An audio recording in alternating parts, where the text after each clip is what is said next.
Yeah, I'ma kill you in a second if I have to. Use my mind as a weapon when I blast through. Put the basics in the base. All right, fellas, episode 11 of the PT Performance Podcast. We've got myself, Mooney, the other hosts, of course. We've got Richo. Hey, guys. We've got Nate. Why am I always last? Why am I always I'm last? just going around the clock. Yeah. No, mate. Okay, let's start again. Sorry. Hey, we've got Nate. Least important. There we last. go. Yeah. No. You saved the MVP for last. That's why LeBron comes out last when you do the pregame. You ain't caring. And You're not into the midst of the madness, we're bringing a guest on the show today. We've got Mitch from Sure Fit down in Geelong. Mitch, thanks for coming on board. No worries. Thank you for having me. And there you go. I'm last. There. Are you I forgot you're in Geelong. Are you like fighting polar bears to get to work at the moment? It's that cold. Mate, I could barely see my gyms this morning, actually, through the fog. It was disgusting. Oh, blow that for a joke. So we're gonna shift gears a little bit today, guys. In that we've always talked, or we've been sort of focusing on how to succeed as a PT in your first 12 months, primarily in the commercial gym setting. So we've got Mitch on today, and the unique thing about Mitch in this whole situation is Mitch hasn't done the corporate gym or the commercial gym environment. Mitch is going to break in just a minute and tell us a bit about this, but we're going to look at how to succeed as a PT if perhaps you took the boutique or the smaller box gym style approach. So Mitch, why don't you tell us a bit about you, mate? So I've been in the industry for just over 10 years. I actually did my course with Richo back here in cold Geelong. So we've been side by side, shoulder to shoulder for a fair while, but yeah, it took the different route. I worked for one sort of bigger style gym just when I was starting out as an instructor. And then once I was more into the actual PTing and just less gym floor management, worked for smaller boutique type gyms that sort of do the by appointment only. So we don't have open classes. I now run 2 gyms. We also run seasonal locations as well, and very quickly picking up momentum to our 3rd. So we have probably anywhere between 250 and 300 members across the 2, plus the seasonal locations as well. So we have 8 trainers now working underneath us, 4 in each gym currently, and then we have them that go out on site as well. So that's a bit of a short version of what we do. Good on you. That sounds pretty good. More credentials than us already. Yeah. Give me the microphone. So I guess, Mitch, why was it that you didn't start the traditional route through a big commercial gym? Was it just opportunity or? Yeah, it would have definitely been partly opportunity. The gym that I was involved in, just for my own training through my very early years in it, they offered me a job when I was going through the training and the traineeship in the way that we did our study. So it sort of worked out there. And then I got a gig as a personal trainer, so less just gym floor operative, with another sort of boutique type gym. And that's just how it really progressed. I like the style of it. I like the flexibility of it and those sort of things. And probably like a lot of trainers, it's somewhat a scary idea to jump into a rental-based arrangement, especially when you're first starting out. So that's probably one thing that at times maybe spooked me. And then purely by chance, I guess, I was thrust into making my sort of own gym. And that's how that came about. So with the boutique style setup and the way you're talking about, how was the payment set up and how did it sort of run? How did that system run? So technically I was as a subcontractor as well, just like in a lot of commercial gyms. The pay structure was a bit different. So it was more of a, you invoice per hour and then you get paid per hour based on that. Doing personal training and group training, it all fell into the same sort of category, just pay per hour. We structure it actually a little bit differently at my gym. So we're almost a smaller version of a big commercial gym. So the trainers that work for us at Sure Fit, they're on a rental-based agreement, but then we structure it a bit different. So it's a rental-based contract, but it is actually styled as employment. Okay.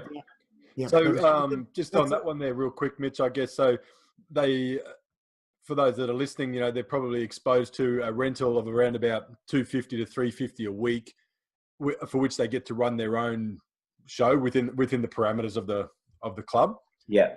Is this something similar to that, or are they paying a lesser rate and they offset some of that rent by instructing group sessions? Or Yeah, that's exactly it. So we offer like a substantially cheaper rent, inclusive of, like you said, 2 of our boot camp sessions. So what that does is, and the way that we sort of put it to potential employees is that we're not just the type of gym that will take on any trainer if they're happy to pay the rent. We go through it as if it were an employment contract. So we interview, we trial, we go through all of those sort of motions. The reason why we set it up as a rental type arrangement, we did originally start as hourly rate, but as tax benefits, which is a large part of what we do, because you're essentially running your own business with you guys. I guess it's probably more prevalent as well. You're running your own business out of somebody else's business. So you've got a lot of things like that you've got to worry about that you don't usually if you are employed anywhere else, where you're just on a salary or on a, that type of arrangement. So we changed it up because it was better as far as tax benefits and things like that. So our trainers essentially have an employment type structure with uncapped earning potential. Yeah, right. So that puts a lot more onus on them to go out and look for and drive and develop, rather than a traditional employee in a gym that would be, I guess, turning up and hoping to fill the hours. Exactly. Yeah. Cool. I like it. And where that sort of style and that sort of initial start can be very handy is at the start, most of us, well, everyone at the start in the first 12 months, all they have is time. Okay, at the moment, they don't really have the client base. They have the time. So being able to get into a gig where you're doing mandatory, say, 5 or 10 hours a week, which is offsetting your rent to some degree, or if not all of it, it helps it less stressful with the financials at the start, but also B, it allows you to get that practice like we talked about, because you're being forced straight upon, either in Mitch's case, groups of people, or if someone's palming your clients in the start, I guess, one-on-one situation. So like we talked about, the best way to get better is experience and have people see you doing what you're doing as well. So I think that can definitely be like a good option to start. I know obviously we talked about all the benefits of starting in a commercial setting, but obviously that's just some of the immediate benefits I see straight away from sort of going down the route that Mitch did. Yeah. So solid, man. That's good. Now we've got a bit of a background to what your experience is going to evolve around when we continue this conversation now. So, Nate, your forehead looks like it is about to explode with some questions, mate. So what do you got for us? It really isn't. My question was going to pertain towards the challenges and stuff. I mean, obviously being PTs, we know most of the people we know are in fact trainers, so we share a lot of the same stuff. Because you never went the route of having the commercial gym rental agreement or whatever, and you've kind of been boutique or on your own for the most part. Yep. What kind of challenges did you find as an actual trainer to build yourself up from where you are? Well, let's just go from when you started to a place where you felt you could expand more. Like, what kind of the initial roadblocks did you have? Yeah, I'd say, and even listening to the discussion of the previous podcast, it is very, it's very similar, because you're harder. I don't know. I probably can't answer that. I think they both have their difficulties and challenges, I guess. I was about to say that perhaps because the buck stops with you, because you've got people who then rely on you as you branch out and you have employees and contractors working underneath you. But the buck stops with people in commercial gyms as well, because at the end of the day, if they're not performing and they're not putting in the work and getting momentum and client base, you're out of a job. You don't have a guaranteed salary at the end of the day, which is much the same with us, although our rent is just paid differently because we pay it to a landlord rather than a business, I guess, is probably the main difference. Okay. But it's a very similar structure, I would say, with very similar challenges. As far as getting clients, though, yeah. What did you? That's the biggest. So I think what Nate's saying is, for us, the gym sources all the leads for us, Yes. and then they get handed to us. So I guess he's asking is like, how do you go? Just you're effectively the commercial gym for us. Yes. You know what I mean? Like you're effectively that person. How do you find? What are some of the difficulties you find with that? It is a very difficult market, as we're all well aware. I think especially because social media is being very flooded in all aspects of influencers, everybody doing the same sort of things. We do rely quite heavily on social media. Word of mouth is probably our biggest business. So it draws back to all of the basic things that you guys have covered off before, is putting in the work, building rapport, building relationships, making sure that your service is absolutely optimized to a great result, so that then people will talk about it. That's key for us, because one person at our boot camp then brings two of their friends, which those two people you would hope bring two of their friends, and you flow on from there. But you have to be top of your game, and you have to be putting in the work, knowing your stuff, and having all of the basics down pat to make that flow on. I guess in your environment too, I think it's much like what Rich was just saying before, is the whole member experience or the whole client experience is going to be different to in the commercial gym setting. Now, if I was to step away from a commercial gym setting, I would 100% do the small team training, similar to, from what I checked out on your Instagram, similar kind of thing, is because one, that's what I'm comfortable with, but also that's the way the fitness community and people are trying to get into it. It's a low barrier. They don't have to go on their own. They've got a team or a group of people that are like-minded. It's a bit more social. That it's all taken care of for them. You just got to turn up, group of people, work out, leave, grab a coffee, be a hipster, go back again and do it 2 days later. But I do like the model. So, I mean, other couple of things is, where do you go from here, Mitch? I mean, if the trend does change, if they do go, I'm going to use super popular and quite successful at the moment is the F45 model. We get a lot of people that leave the F45 model to come back to a commercial gym because there is no room to go and do their own individual workout or to go and do some bench pressing or some squatting after the session. It's just the session, you're in, you're out, you're in, you're out. Yeah, absolutely. Service, or is that something you're just, no, I'm just niching down on the team thing? Yeah, I guess, we've got to hold strong and sort of present our point of difference, being, or what we like to consider our point of difference, is that we're a lot more personal, like you said, that it is, you've got that more direct contact, that we do offer personal training as well as group training. Yep. We try and build small groups within our gym community. So we have 6-week challenges for both strength and sort of more cardio weight loss based.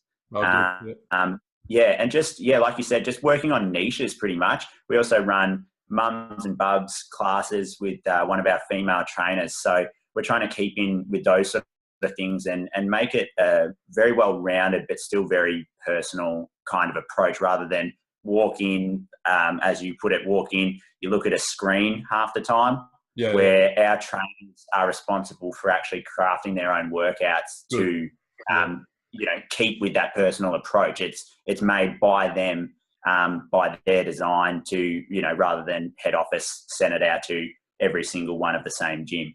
Yeah. And that's my point. I guess that's where I feel the companies doing that are limiting themselves. And I think as people become, they're around more different kind of training options, you've got to be able to diversify. We always talk about finding a niche and nailing it down. And that's why I like the model similar to what you've got.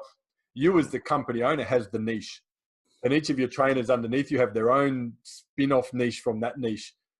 Yeah. And that's another thing that we try and do is work with our trainers to help them, similar to what you guys are trying to do with this podcast, is find what they want to do and actually really, bear down on that. So one of our trainers, he takes the lead on the strength challenge that we do.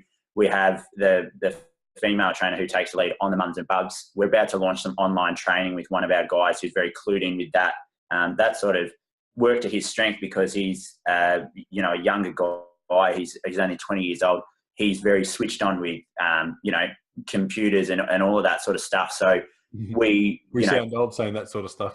Yeah, no, I felt old saying that too, but yeah, he's really good with computers. He can get around it, and it's working with his strengths, and even though we're all personal trainers, you still got to work with strengths that seem somewhat outside of the box, and especially in a technological world, if you can spin that, I think go for it. So we do try and find those sort of things, and work with them, because that is key. It's the same as you guys, picking your strengths and then, bearing down on those and sort of tightening up your markets so you know exactly where you should be putting your advertising or your attention and focus, rather than just going broad and hoping that some shit will stick. Yeah. I think also it's a bit of a testament to you as well, Mitch, because the F45 model has only sort of really been big in the last, what would he say, 12 months, 2 years? Oh, yeah.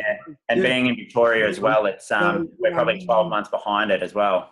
I mean, Mitch has been doing this since 2012. Yeah. And he's only just opened his second gym and about to open his third, when you could probably argue that the stiffest competition with F45 has just come into the peak. And Mitch's business is peaking and still going up. Absolutely. So it obviously shows that he's doing something right, you know what I mean? Yeah. Because otherwise it would be going down, because a lot of those people would be going to that sort of style training. But they're obviously not, and they're obviously going to him instead of them. Yeah. So you are obviously doing something very right, Mitch. Absolutely. Now, and you've had a couple of good wins by the sound of it, and you're gearing up for future wins, which is fantastic, Mitch. But let me ask you, mate, let's tell some of the young pups out there that are listening to this and going, well, hang on a minute, maybe this is for me. Yep. Give us one of your fails, mate. What's something that you'd consider to be a learning? Well, actually, before you do that, you said that you got quite lucky with. I want to hear what sort of. I sort of know a little bit of the background, but what sort of forced you to have to open your own thing? It was probably sort of just a failed, not a partnership, but the gym that I was in previous was sort of. I was told that it was heading a certain way, and then that completely broke down, leaving me literally with a contract in front of me that I didn't agree with. It was also not to the style that I thought the direction was going. It was actually turning their gym into more of a commercial gym. And so, having liked what I'd been in, it didn't present well to me. So it was either, start going down the route that I wasn't looking to go down, or bite the bullet and jump. So, jumped in, and at the start I did have a business partner, which, I guess it's one of those things where, like you guys said, I think in one of your first podcasts, about the actual length of time that people stay in the industry. He'd been in a while, but then when it came time to be a business owner, that just perhaps didn't quite fit him. That wasn't the hat that he should have perhaps been wearing, which, plays to everything that we're saying. Find your strengths. And if it's not a bad thing to not be a leader as well, which I feel like a lot of people don't get, and it doesn't sit well with them. They feel they should be absolute top, but you got to remember that every good leader has great advisors. And, I guess that's a very long way of answering your question. What I'm going to jump in, because you two idiots have talked too much. I want to ask. Yeah, Mitch, that's too much talking, mate. Mitch, you shut up. This is not your show. This is mine.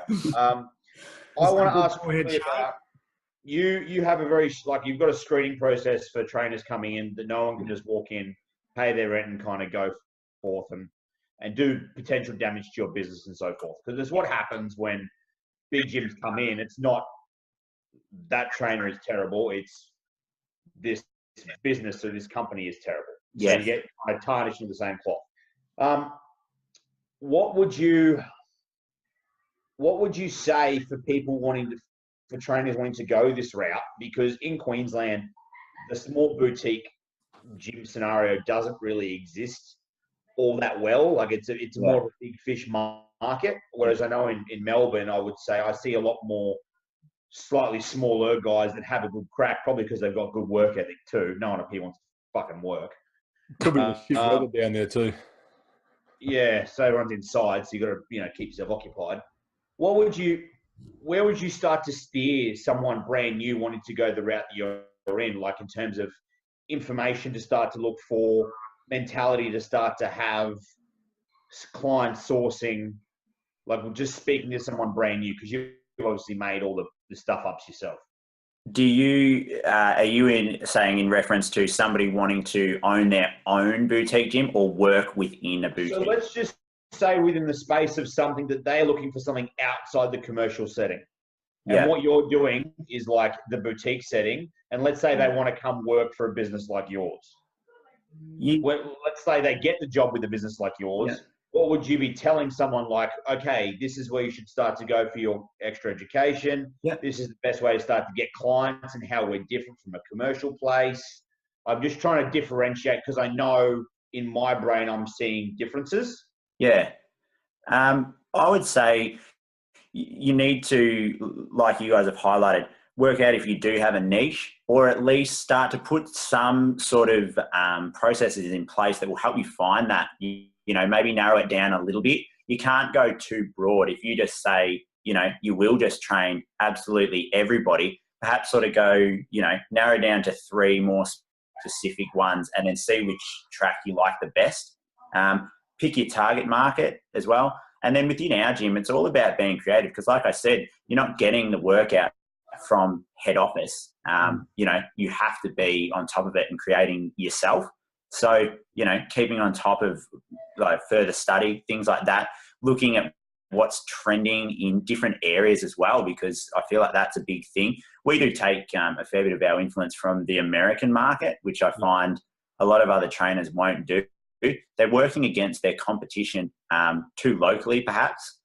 So look outside the box, I guess, would be. I was going to ask you on that, Mitch. What are some who are some influences that you've modeled your model? Who do you follow and go, okay, I like the way they do that. Let's try and implement our version or something similar. Equinox gyms are a massive one from the States. They absolutely kill it over there. There's another one in LA called Royal Personal Training. They're fantastic. They're a bit more boutique, but they're just very sharp sort of looking gyms, and their presence is it's something that you know are really drawn towards, I guess. Sweet. If we were going to if I was going to pick sort of a style that we would maybe follow. Yeah. And did you was that just like how did you come across this? Was that someone that you trained under or at a gym similar, or did you like the group thing and then went, I like group training, I'm going to go and find the best way to do this, or did someone introduce it to you like, oh man, you should check out this style of training? Like Richo and I, and we didn't know each other obviously back then. I think Richo was about 7, but Joe DeFranco, I like the way he trains. You know what I mean? So when I was PTing, while I didn't do his exact style because people aren't college level athletes out here, it was influencing me to do that, you know, from his circuit style training to his specific, you know, strength and conditioning. Yeah. What was your ticker? Keeping your eyes open, but you know, it's drawn from all places because I even look to Richo as well. We always talk about these things, you know, in person and on the phone, and every time we talk business is, you know, I'm sort of saying, well, so what are you doing at the moment? And just asking the question. I think put the ego aside is a big one, which I know that you guys you talk about a lot, and it can't be said enough. I guess put the ego aside and don't think that you can't learn from somebody, even somebody who might be small in your eyes or who doesn't look like they're doing that well. You can learn something from everybody, I feel. Yeah, I agree. I agree. But you know, influencers, everybody, because, you know, everybody's doing something and you never know. You might sort of go, geez, there might be more to that. So you just got to keep your eyes open, I think. But like I said, the gym that I was in previously probably molded me quite a bit as far as the personalized approach. It was always very personal, you know, and a good rapport with clients, smaller group training where, you know, you're not trying to train 100 people at a time because you lose touch. So I quite enjoy that. I quite enjoy developing, you know, the relationships with clients and that sort of thing, which, you know, I feel you should as a personal trainer. I guess it's probably one of the core things. So my question for you, Mitch, is when you were sort of thrust into the boutique style, was it when you sort of took your first small group or group, did you do that and be like, shit, you know what? I think I actually like this a bit more than one-on-one. Because I feel like you're either a sort of one-on-one, maybe a one-on-two, one-on-three guy, or you're a big group player. Did that sort of just, when you took that first smallish group, did that sort of go, this feels better to me than a one-on-one, or how is that sort of how it came about? Or yeah, I quite enjoyed it. I like the sort of fast pace, you know, and a few people moving around a space. I still do enjoy the one-on-one with, you know, a very core specific focus. But yeah, definitely, it was something that appealed to me. It was a lot of fun, I thought, and yeah, really enjoyed just getting everybody sort of you know, around one another and bouncing off one another. I think the energy was something that I quite enjoyed. So I've got a question for you, Mitch. Let's say future changes, something's up, and you find yourself having to return to a commercial gym setting. Yep. Would you do anything differently, or would you try and replicate the small team environment inside that setting? Yeah, that's a good question. I don't know. I'd maybe strip it right back and hopefully, I guess you'd be going through a rebuild process. So start from the start. You know, get your core process in place, get your key clients in place, work with them, and then it would really depend. I think depending on what gym you're in, there's a lot of commercial gyms that still, you know, you can throw the umbrella over commercial gyms, but I guess there's a lot of differences in commercial gyms too as to what space they have. You know, you guys would probably all have a different experience. I don't know if you want to delve into that as to like contractual agreements. Are you allowed to take groups? Is that overbearing in the gym? Does your gym have space for small group things? Does it only have space for circuit-based stuff? Good I don't know. Your environments, are they all different, or? Yeah, I guess I can speak on behalf of our one, is that it's something that I'm encouraging, and we're putting things in play for it to happen, because that's the way that, you know, the community's moving, people are moving. Yeah. Yes. But yeah, good point. You'd have to check out contractual arrangements and such. But I know, for example, Good Life have taken on Go Health, and their Go Health stood apart because they had small team training arenas. I think that was even what they called it, underneath their roof. So the reason I asked you that, I guess, is I find in a commercial gym setting, there's a lot of PTs who go, no, I'm a PT, and sometimes to their demise. Yeah. You know, that's, I guess, where I was going with that. Yeah.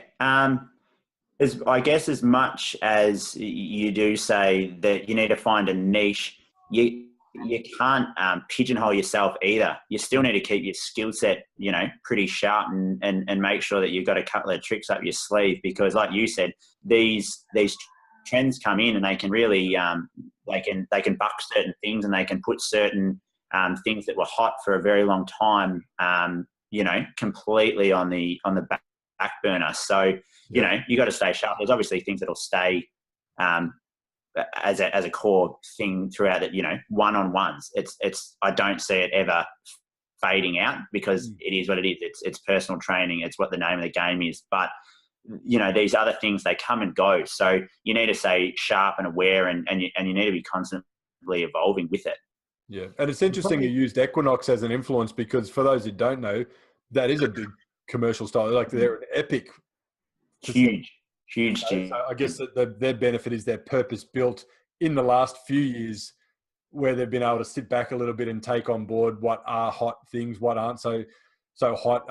For those who are interested, look up a book called Sweat Equity. It covers a fair bit of this, the business aspect of most of this conversation today. So check that out.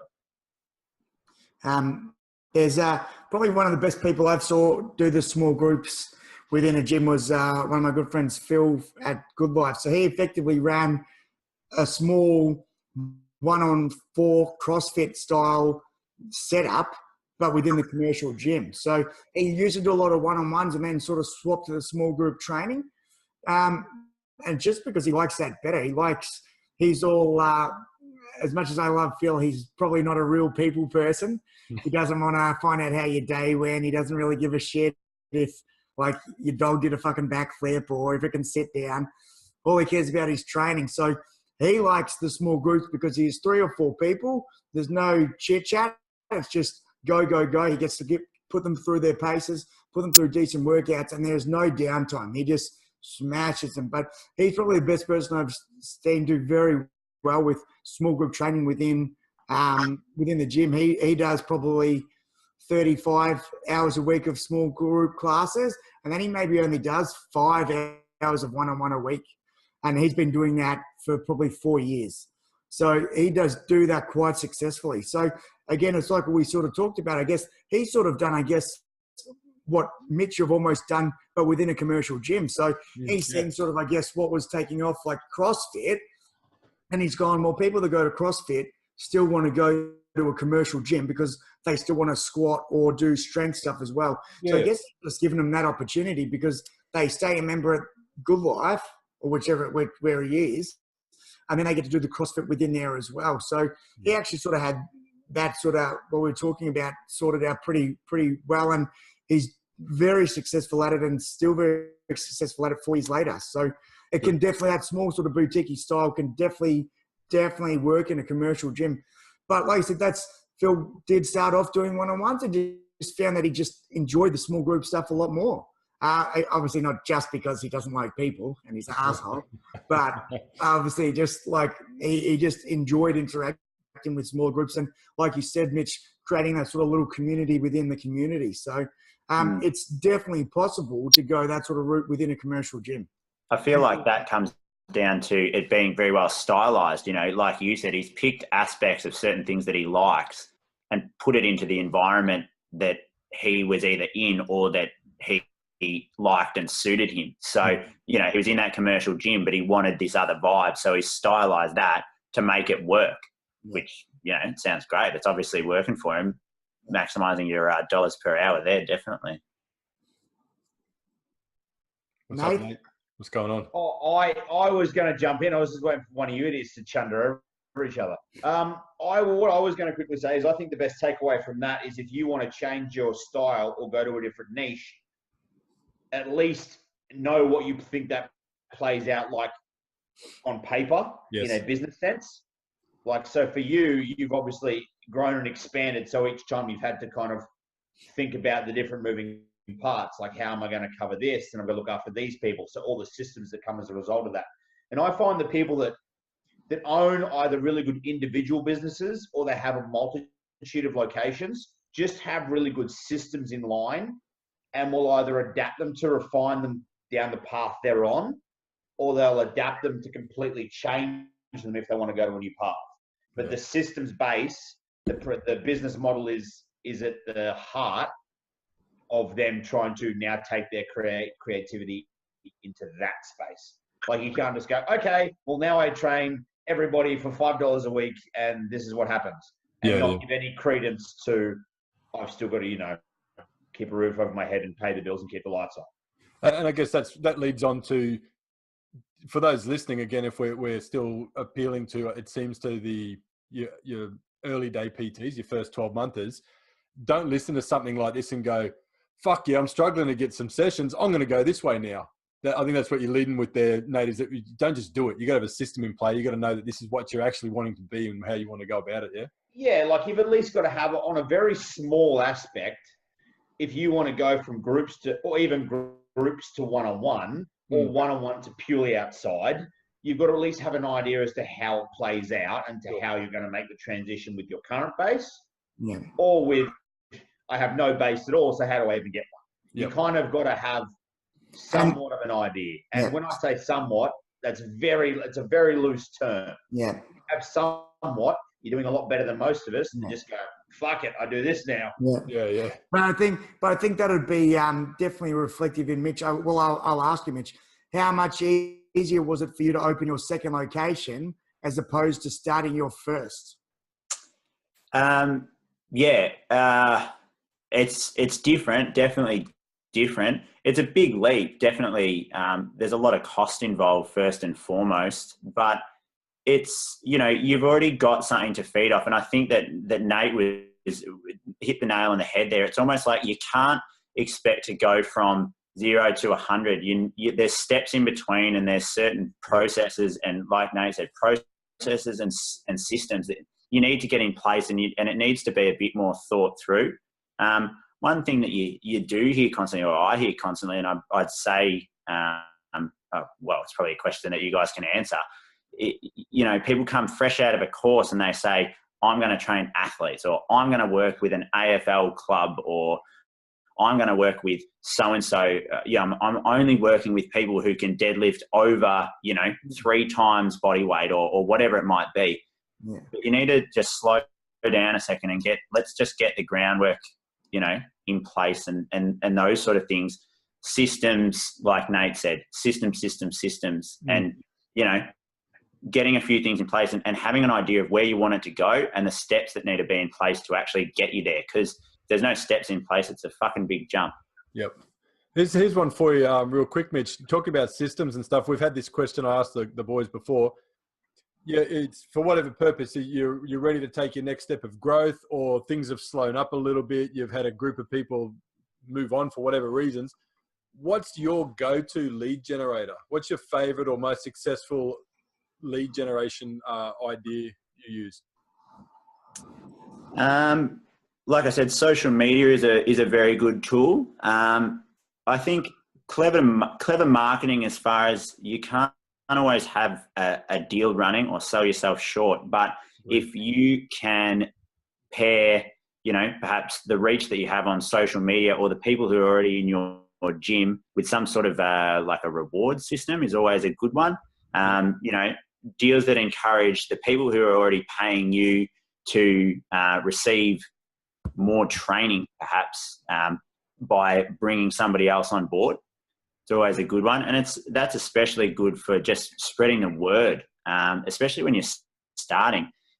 Pick your price or whatever and get your clients in, and then tell them that they can have 2 weeks free if, they get somebody else in to, trial this or something like that. But you got to get out and do the legwork, talk to people. But social media is a great way of just talking to people, really, broadcasting. Yeah, that's actually a really good point that we didn't cover with the referrals is the extra training for someone who's already training with you. So obviously we talked about gifting like actual prizes and stuff, but that's actually Mitch's one's probably even better because what you do is you give those sessions back to that person. So say, hey, Johnny, you're training once a week with me currently. If you were able to get someone that you think could benefit from my service as well, I'll give you, and if you're starting, do you know what I mean? Like you have to put some sort of value on your price, but if you're starting and all you've got to give is time, then fucking give it. Yep. Don't be so proud that you're not going to give it. Like if you've only got fucking 5 clients, you're only doing 10, 15 sessions to start with, you've got plenty of fucking time. Say, look, I'll give you an extra 2 sessions a week for the next 8 weeks if you can refer someone to me that, and then, because what happens is then, obviously, we believe in what we do and ourselves. So if you're seeing them 3 times a week instead of once a week, how much better results do you think they're going to get? That's exactly it. Think of the flow on. All of a sudden, they got way better results, and they go, fuck, you know what, I like this. I either want to stay on doing a few more sessions a week. They might not do 3, but they might end up doing 2. But they're going to get better results, which gives them more incentive to give you more people. You get better before, after photos or transformation photos, and everything starts working in your favor that way. So that's a really good referral point that we just didn't even, I can't believe we didn't even touch on that. But again, for your new PTs, when all you've got to give is time, fucking give it. Like, don't give the fucking time. Spend it, because again, like we talked about, everything benefits from there. They get better results. You get more practice. You get seen to be more busy. Everything is just a win-win fucking win when you give more time at the start, when that's what you have to give. Absolutely. Easy. Awesome, man. Hey, Mitch, it's been awesome having you on the show tonight, mate, and appreciate you jumping in. Thank you for having me. I appreciate it. I might be back one day. And and if you are if you are ever down in Geelong, make sure you do get in contact with Mitch at Sure Fit. We'll get his handle soon and have a session, because my little sister actually trains with Mitch down at Sure Fit in Geelong. Nice. So, where can we find you on Instagram, Mitch? It's called Sure Fitstagram. Very, very clever. So SUREFIT. FIT. Instagram. TAGRAM. I'll put it in the notes on the YouTube and the when it goes up on iTunes, guys. Thank you very much. Where else can we find you, mate? Have you got YouTube, Facebook? We do, Instagram and Facebook are our keys, and we've just got our regular webpage, www.surefitpt.com.au. Awesome, mate. Fantastic. Nate, you got anything to wrap up on there, dude? I don't, mate. Thanks for jumping on at what was suddenly late notice. That's all right. No, very happy to help. I'm glad to be a part of it, and I think everybody should. Official first guest, mate.